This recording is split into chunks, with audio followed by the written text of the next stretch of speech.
¿Qué destino aguarda a aquellos que trascienden los límites de lo humano? Tres figuras, envueltas en el velo del misterio, desafiaron el ciclo de la vida y la muerte. Enoc, el hombre que caminó con Dios y nunca volvió.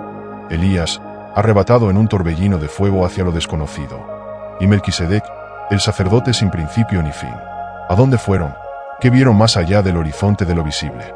Sus pasos parecen haber dejado la tierra, pero sus sombras aún susurran secretos que ni el tiempo ha podido descifrar. ¿Qué conexión existe entre ellos? ¿Son guardianes de un reino oculto, testigos de un propósito mayor, o ecos de lo eterno? Sus historias no terminan aquí, comienzan en el misterio.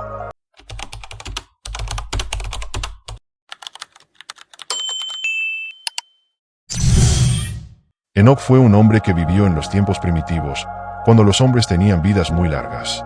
Según el relato bíblico en el libro de Génesis, Enoc era descendiente directo de Adán, específicamente el séptimo en la línea de generaciones desde él.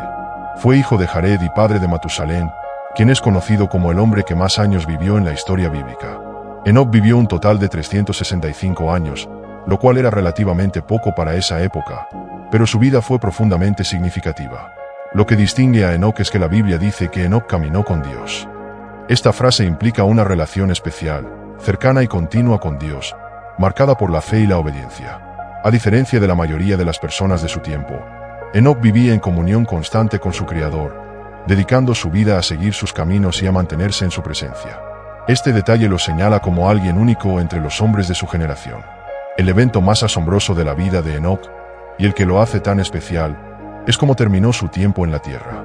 Génesis 5:24 narra: y caminó Enoc con Dios, y desapareció, porque le llevó Dios. Esto significa que Enoc no experimentó la muerte física, sino que fue llevado directamente al cielo por Dios. No se da una descripción precisa de cómo ocurrió esto, pero el texto deja claro que fue un acto extraordinario, algo que solo ocurrió en otra ocasión similar con el profeta Elías, quien fue llevado al cielo en un carro de fuego. El escritor del libro de Hebreos, en el Nuevo Testamento, amplía un poco más sobre este evento. En Hebreos 11:5 dice: por la fe Enoc fue trasladado para no ver muerte, y no fue hallado, porque lo trasladó Dios, y antes que fuese trasladado, tuvo testimonio de haber agradado a Dios. Este versículo revela que fue la fe de Enoc lo que hizo que su vida fuera especial a los ojos de Dios. No solo vivió con justicia, sino que su fe era tan profunda que Dios decidió apartarlo de la experiencia de la muerte. El texto también menciona que Enoc no fue hallado, lo que sugiere que, al desaparecer, pudo haber causado sorpresa o confusión entre los que lo conocían. Quizás su familia o conocidos lo buscaron, sin entender lo que había sucedido. Sin embargo, la explicación bíblica es clara: Dios lo llevó consigo. Además, Enoc es mencionado en el libro de Judas, en el Nuevo Testamento, donde se cita una profecía atribuida a él. Según Judas 1:14-15, Enoc profetizó sobre el juicio de Dios contra los impíos. Esto muestra que, además de su vida piadosa, también tenía un rol como profeta, proclamando la justicia divina. Enoc es, por lo tanto, una figura enigmática y fascinante en la Biblia. Su vida breve en comparación con otros de su tiempo y su traslado directo al cielo lo convierten en un ejemplo único de la interacción directa entre Dios y el hombre en las Escrituras. Su historia destaca entre las generaciones de hombres mencionadas en Génesis, no solo por la forma en que terminó, sino por la relación excepcional que tuvo con Dios durante su vida. El final de la vida de Elías es uno de los eventos más fascinantes de la Biblia, porque, de hecho, Elías no murió de la manera común que conocemos. Todo comenzó cuando Elías ya sabía que su tiempo en la tierra estaba llegando a su fin. No era un secreto. Los otros profetas también lo sabían, y hasta su discípulo y sucesor, Eliseo, estaba al tanto de que algo extraordinario iba a suceder. Ese día, Elías y Eliseo iban juntos de camino. Elías, como si quisiera preparar a Eliseo para lo que venía, trató de que se quedara atrás en varios momentos. Primero, en Gilgal, le dijo a Eliseo: quédate aquí, porque el Señor me ha enviado a Betel. Pero Eliseo, decidido, le respondió: vive el Señor y vive tu alma, que no te dejaré. Así que ambos siguieron caminando juntos. Esto ocurrió no solo una vez, sino en cada lugar que visitaron, en Betel, en Jericó y finalmente cuando llegaron al río Jordán. Cuando llegaron al Jordán, Elías hizo algo asombroso. Tomó su manto, lo enrolló y golpeó con él las aguas del río. Las aguas se separaron a ambos lados, y los dos cruzaron en seco. Imagínate la escena: Eliseo caminando detrás de Elías, sabiendo que estaba viviendo los últimos momentos con su maestro, mientras el río, literalmente partido en dos, daba paso para que cruzaran. Al otro lado, Elías se detuvo y le preguntó a Eliseo: «Pide lo que quieras que haga por ti, antes de que sea quitado de tu lado». Eliseo, sin dudarlo, le dijo: «Te pido una doble porción de tu espíritu». Esa respuesta mostró cuánto deseaba Eliseo seguir con la misión y el legado de Elías. Elías, con una mezcla de admiración y advertencia, le respondió: «Cosa difícil has pedido, pero si me ves cuando sea quitado de ti, te será concedido, si no, no». Entonces, continuaron caminando y hablando, como si fuera un paseo más, pero Eliseo no apartaba los ojos de su maestro. No quería perderse ni un instante, y de repente, mientras caminaban, ocurrió algo que ningún otro humano había visto hasta ese momento. Un carro de fuego, tirado por caballos de fuego, apareció entre ellos. La intensidad del momento debió haber sido abrumadora.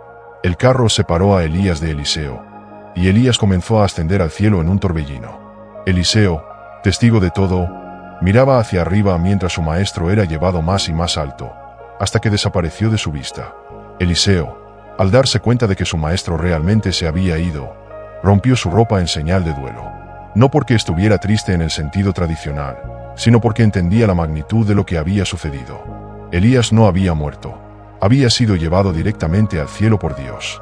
Eliseo recogió el manto que Elías dejó caer mientras ascendía, un símbolo claro de que el espíritu y la misión de Elías ahora recaían sobre él. Imagínate lo que esto debió significar para Eliseo y para los profetas que estaban observando desde lejos. Nadie había visto algo semejante antes.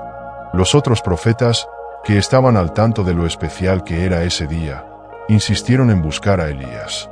A pesar de que Eliseo les dijo que no lo hicieran, insistieron tanto que finalmente buscaron durante 3 días en las montañas y los valles cercanos. Pero, como Eliseo sabía desde el principio, no encontraron a Elías, porque él ya no estaba en la tierra. La partida de Elías no fue un simple final, fue un acto directo de Dios, una señal del lugar único que tenía Elías en el plan divino. Su vida en la tierra terminó en ese torbellino, un final tan extraordinario como su ministerio. Melquisedec es un personaje fascinante en la Biblia, y su historia es muy misteriosa, especialmente porque no se nos dice dónde fue ni cómo murió. Pero déjame contarte lo que sabemos de él, según las Escrituras, de la manera más directa posible. Melquisedec aparece por primera vez en el libro de Génesis, durante la época de Abraham. Todo comienza después de que Abraham rescata a su sobrino Lot, que había sido capturado durante una batalla entre varios reyes. Abraham logra una victoria importante y, de regreso con el botín y los prisioneros, se encuentra con Melquisedec. Melquisedec es descrito como el rey de Salem y sacerdote del Dios Altísimo, el Elyon. Aquí es donde las cosas se vuelven interesantes, porque no es común que un rey sea también sacerdote. En esa época, los reyes gobernaban y los sacerdotes se encargaban de las cosas espirituales. Pero Melquisedec era las dos cosas al mismo tiempo, lo que ya lo hacía único. Este rey sacerdote sale al encuentro de Abraham llevando pan y vino, y lo bendice diciendo: «Bendito sea Abraham del Dios Altísimo, creador de los cielos y la tierra. Y bendito sea el Dios Altísimo, que entregó a tus enemigos en tu mano». Génesis 14, 19-20. Es un momento solemne. Abraham, en respuesta, le da a Melquisedec el diezmo de todo, es decir, la 10ª parte del botín que había conseguido en la batalla.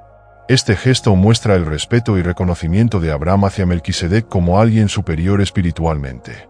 Y eso es todo lo que sabemos de Melquisedec en Génesis. No se menciona nada sobre su origen, su linaje, ni qué ocurrió después de este encuentro.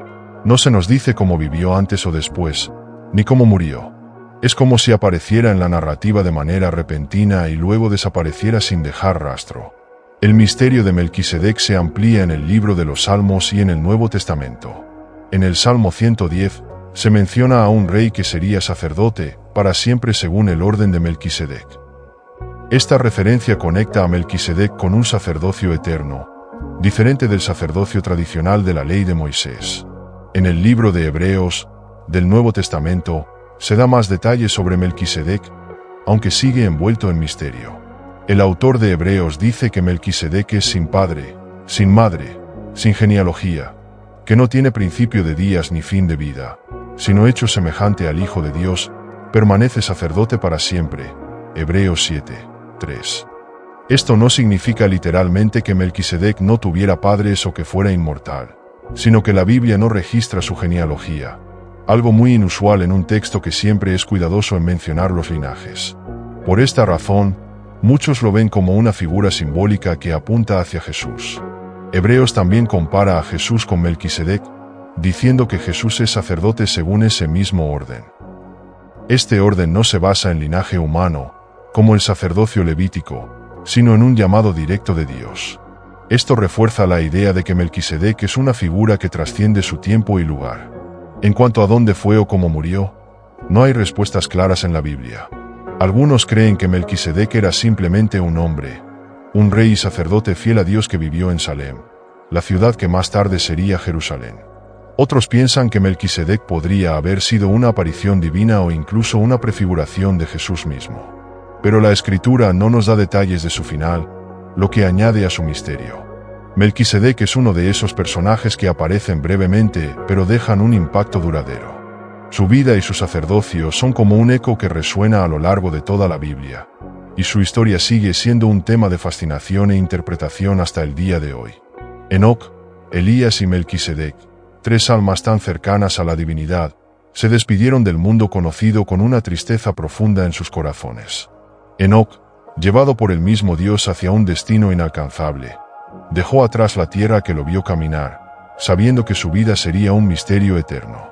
Elías, arrebatado en un carro de fuego, se alejó del dolor humano para siempre, dejando un vacío de esperanza y esperanza no cumplida. Y Melquisedec, el rey sacerdote, desapareció entre las sombras de la historia, sin que nadie supiera su final, guardando en su ser un conocimiento que el mundo nunca entendería completamente.